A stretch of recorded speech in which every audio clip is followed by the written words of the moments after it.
There's a pattern in history that has destroyed 3 global superpowers in the last 500 years. And right now in 2025, the United States is following that exact same pattern stage by stage, decision by decision, almost like we're reading from the same script that led to catastrophe every single time before. In 1590, Spain was the richest empire on earth. They controlled half the world's gold and silver. Their military dominated Europe. Their currency was accepted everywhere. Within 80 years, they were bankrupt, a second-rate power that never recovered. In 1914, Britain ruled the largest empire in human history. The sun never set on British territory. The pound sterling was the global reserve currency. Within 40 years, the empire was gone. The currency collapsed. They became America's junior partner. In 1991, the Soviet Union was the other superpower. Nuclear weapons, global influence, satellites spanning the globe. It ceased to exist in 900 days. Not from war, but from economic implosion. 3 times. 3 superpowers. 3 complete collapses, all following the exact same sequence. And here's what should terrify you. The United States has already completed 5 of the 7 stages. We're not approaching the pattern, we're deep inside it. This is the story of how empires die, why they always think they're different, and why the maths says that the United States is next. And it's happening faster than anyone wants to admit. Before we go through the pattern, you need to understand what imperial collapse actually looks like. Not in textbooks, but in practice. What it means when a superpower dies. Imperial collapse doesn't start with invasion or military defeat. It starts with economic exhaustion. The empire extends beyond its ability to maintain itself. Military bases in 150 countries, wars on multiple fronts, promises it cannot keep, debts it cannot repay. At first, the decline is invisible. The currency still works, the military still wins battles, the government still makes promises. But beneath the surface, the foundation is cracking, resources are misallocated, productive capacity shrinks, the best and brightest people leave, and then comes the acceleration. Allies start hedging, enemies test boundaries, trade partners seek alternatives, the reserve currency status erodes, and suddenly the advantages that made you powerful become vulnerabilities. Your currency once demanded by everyone comes flooding back home. Your military spread across the world becomes unsustainable. Your promises once guaranteed by strength become empty words. That's not theoretical. That's what happened to Spain, Britain, and the Soviet Union. And it happened because they made exactly the same decisions that America is making now. They believed their power was permanent. They overextended militarily. They debased their currency. And they refused to accept reality until collapse was already underway. Let's look at how it actually happened 3 times the exact same way. Let's start with the first global empire, Spain, from the 1500s to the 1600s. After Columbus discovered the Americas in 1492, Spain became the first true world power. They conquered the Aztec and Inca empires, seized control of the richest gold and silver mines ever discovered. By 1550, Spanish ships were bringing home 200 tons of silver per year. By 1600, over 400 tons annually. Spain controlled the money supply of Europe. The Spanish reals was the global reserve currency. Everyone wanted Spanish silver. And this is where the pattern begins, with a country that controls the money of the world and believes that it makes them invincible. King Philip II, who ruled from 1556 to 1598, had more money than any monarch in history, and he spent it on empire. Stage 1 is military overextension. Spain fought wars everywhere, simultaneously against the Ottoman Empire in the Mediterranean, against France and Italy, against Protestant rebels in the Netherlands, against England's navy, wars in the Philippines and wars in the Americas. By 1580, Spain had military commitments on 4 continents. The cost was staggering. Half of Spain's revenue went to the military, and still, it wasn't enough. Stage 2 is currency debasement. The Spanish crown couldn't pay its bills with taxes alone, so they did what every failing empire does. They debased the currency. They started mixing copper into silver coins. A coin that was supposed to be pure silver became 50% copper, then 75% copper. The face value stayed the same, but the real value plummeted. By 1600, Spanish silver coins contained barely any silver. Merchants stopped accepting them at face value. Inflation exploded. Stage 3 is debt spiral. Spain borrowed constantly from Italian bankers, from German bankers, from anyone who would lend. By 1557, less than 20 years into Philip's reign, Spain declared bankruptcy. They defaulted on their debts, restructured, and kept borrowing. They declared bankruptcy again in 1560, again in 1575, again in 1596. 4 bankruptcies in 40 years. Each time they promised reforms. Each time they went right back to borrowing and spending. Stage 4 is loss of productive capacity. Here's what people don't understand about Spain's collapse. They had all the gold and silver in the world, and it destroyed them, because when you have unlimited money, you stop producing. Why grow food when you can import it? Why build ships when you can buy them? Why innovate when you can just spend? Spanish nobility considered every work beneath them. As a result, manufacturing declined and agriculture stagnated. All the wealth flowed to importing goods from other countries. The gold and silver that came from the Americas went straight back out to pay for French wine, Italian silk, and Dutch goods. Spain became a conduit. Wealth flowed through them, but none of it stayed. By 1600, Spain was producing almost nothing. They were entirely dependent on imports, entirely dependent on silver to pay for everything. And when the silver mines began to deplete, when production dropped, the entire system collapsed. Stage 5 is social decay. With a failing economy, crime exploded. Beggars filled the streets of Madrid. Productive citizens immigrated. The best minds left for France, England, and the Netherlands. The countries that were building, creating, and growing. Spain was left with bureaucrats, soldiers, and priests. No one was creating wealth. Everyone was consuming it. By 1640, Spain lost Portugal. By 1650, they lost the Netherlands, their richest territory. And by 1700, the Spanish Empire was a shell, still large on paper, but economically dead. They went from the world's superpower to a secondary power in less than a century, and they never recovered. Spain today is a regional European country, pleasant, cultured, but irrelevant on the world stage. The descendants of the conquistadors are a tourist destination. That's what imperial collapse looks like. Let's jump forward 300 years. It's Britain in the 1900s, the empire where the sun never set. At its peak, Britain controlled 25% of the world's land surface, 400 million subjects. The pound sterling was the global reserve currency. Every major trade contract was denominated in pounds. Every central bank held British bonds. London was the financial centre of the world. And just like Spain 300 years earlier, they believed it was permanent, but they were already following the pattern. Stage 1, the military overextension.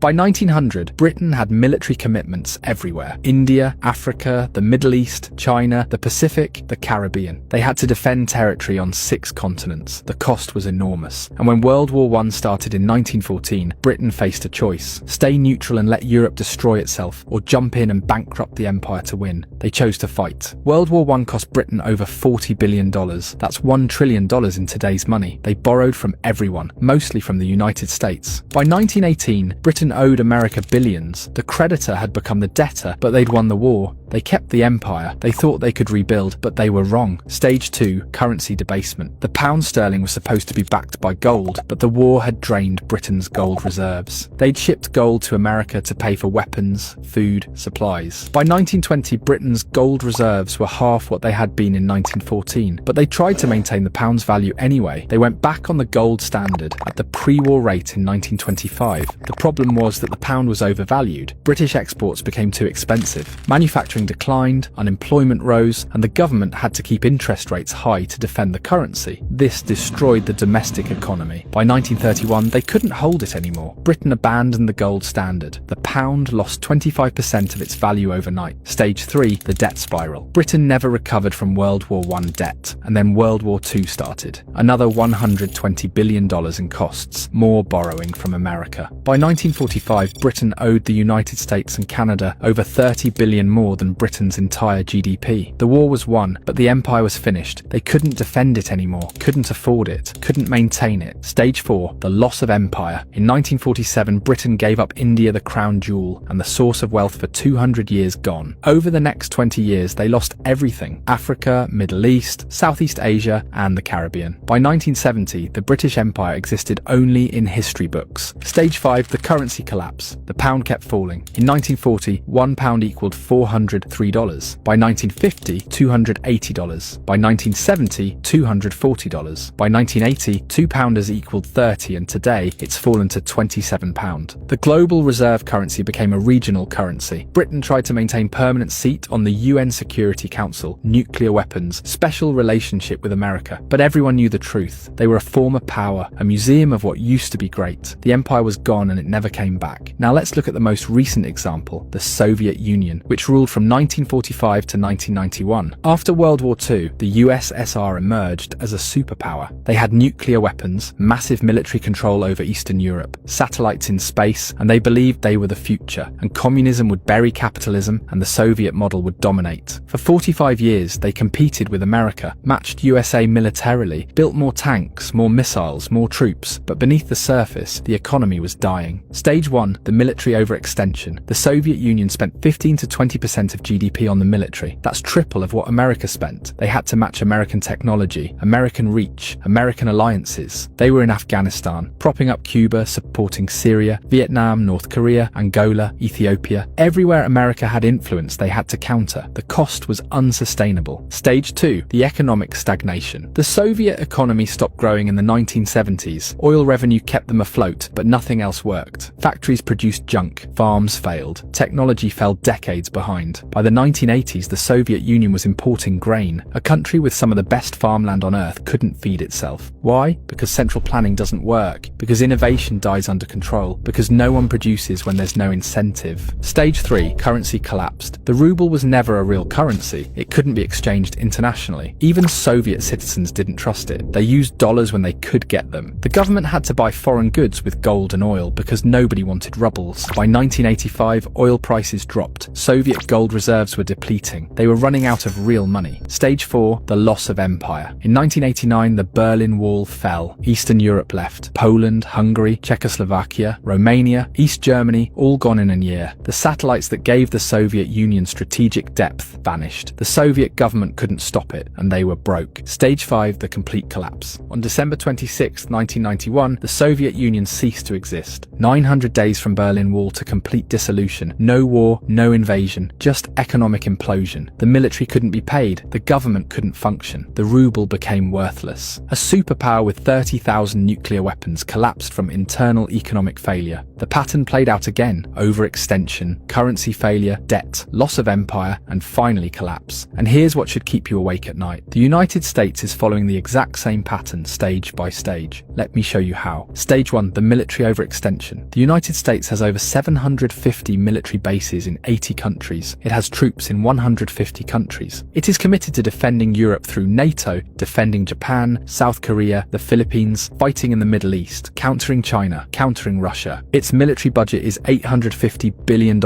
annually, more than the next 10 countries combined. But the equipment is aging, recruitment is down, and USA has commitments it cannot fulfill. If China invades Taiwan, if Russia pushes into NATO territory, if Iran closes the Persian Gulf, it cannot respond to all of it simultaneously. USA is overextended, just like Spain, just like Britain, just like the USSR. Stage 2, the currency debasement. In 1971, Nixon closed the gold window. The dollar became pure fiat currency. Since 2000, the money supply has increased 400%. Since 2020, USA has printed over $6 trillion. The dollar has lost 98% of its purchasing power since 1971. USA is not mixing copper into silver coins. It is just printing unlimited paper. The mechanism is different, but the result is the same. Stage 3, the debt spiral. The United States owes $36 trillion, and that's 120% of the GDP. Interest payments alone are approaching $1 trillion per year. It is spending more on interest than on defense. The economy runs deficits every year. $1.8 trillion in 2024 in a growing economy. During peacetime, it borrows to pay interest on previous borrowing. That's the definition of a debt spiral. Spain defaulted 4 times. Britain borrowed until it collapsed. The USSR ran out of money. America is on the same path. Stage 4, the loss of productive capacity. America doesn't make things anymore. It designs, finances, and consumes, but don't produce. Its manufacturing base has been gutted, shipped to China, Mexico, and Vietnam. USA imports $800 billion